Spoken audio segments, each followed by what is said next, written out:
The world ain't all sunshine and rainbows. It's a very mean and nasty place, and I don't care how tough you are, it will beat you to your knees and keep you there permanently if you let it. You, me, or nobody is gonna hit as hard as life. But it ain't about how hard you hit. It's about how hard you can get hit and keep moving forward. How much you can take and keep moving forward. That's how winning is done. Now, if you know what you're worth, now go out and get what you're worth. But you gotta be willing to take the hits and not pointing fingers saying you ain't where you wanna be because of him or her or anybody. Cowards do that, and that ain't you. You're better than that. Nothing's braver than knowing you're going to lose. You're gonna take a beating. You're done. But if you stood up to this class bully, you did something that no one else had the guts to do. You want to leave some footprints, on the canvas of life. And they don't have to be big ones. Everyone doesn't have to be a world champion. It's just the fact that you gave it your best.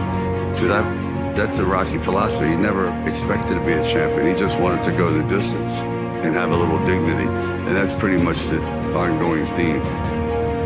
They come into you through millions of years of instinctual development, culturally, spiritually, and actual genetic development. They know how to push the maternal button.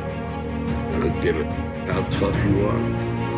We all need it. To be a great man, you need to be nurtured in the proper way, reinforced, pushed, validated, loved, and also reprimanded when you're not doing what you should do. God is a very, very strong element, a cohesive element. But there's always the but. You ever try praying to yourself? Put yourself in abeyance, not in the mirror, but go, okay, this is what I want. You can call it positive reinforcement. There's so many different terminologies for that, but actually look at you, request something.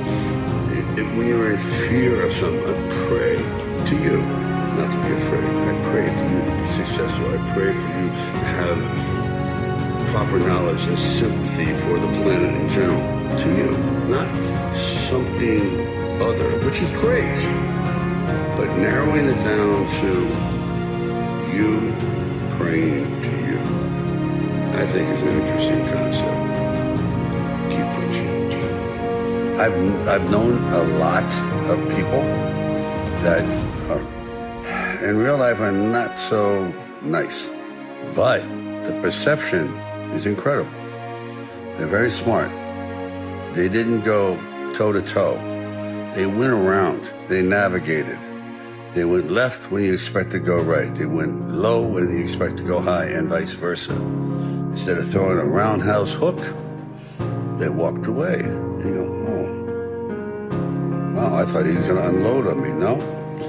And right away you put people at ease, and then you get your point across. Like Apollo Creed says, be a thinker, not a stinker. Use your brains to get ahead and not your muscles. Be tactful, clever, ingenious. Even the guys that are billionaires, they started out as underdogs. No one gave it to them. Someone in the family, perhaps, had to earn it and pass it on. But that first one, the guy that went into the unknown, unprepared, but prepared mentally, but perhaps unprepared for what was going to come at him from so many different directions. And when I say that come at him, I mean those obstacles that wanted to defeat him, including his own fear, and they were overcome. So, as Rocky would say, it ain't over till it's over. I had a very tumultuous upbringing, very physical, and rough father, rough everything. And I was thin. I just was not genetically, what you say, a mesomorph. I was an ectomorph. Yeah. Thing.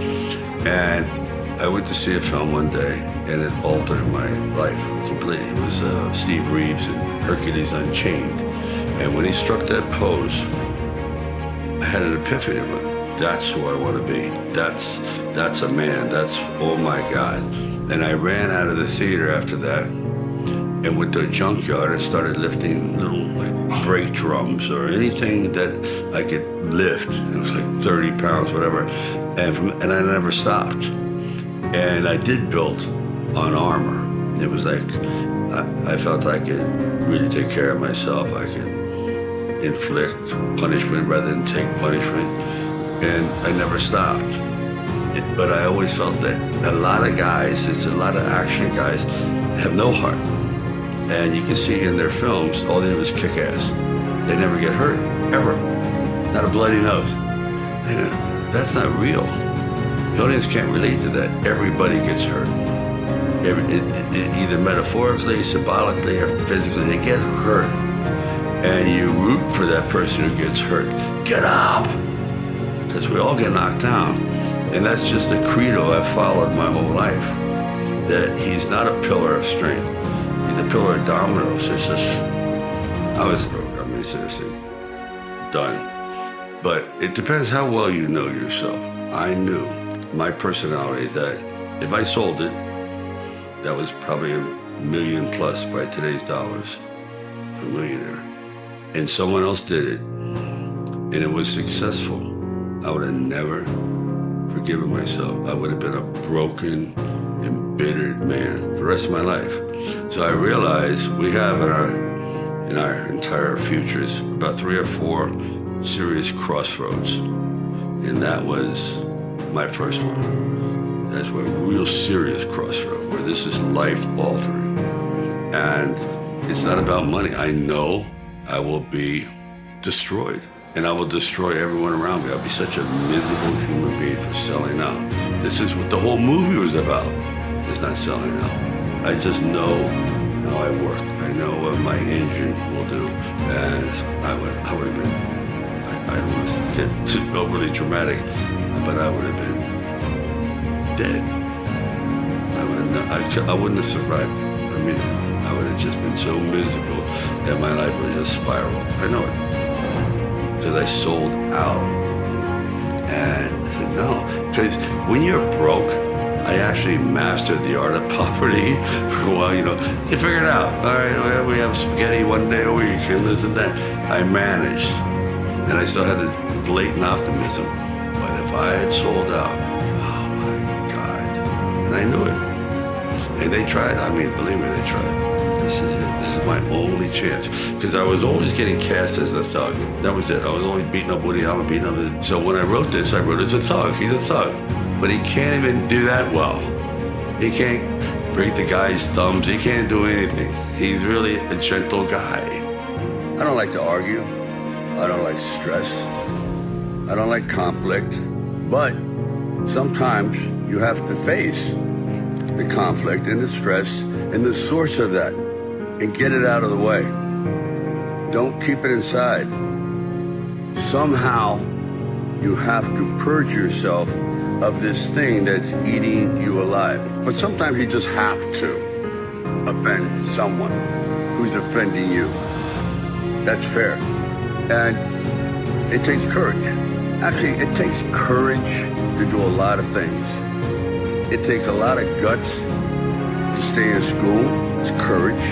It takes courage to get up every morning and bravery and pushing yourself when you don't want to go to work, to supply food for yourself and your family.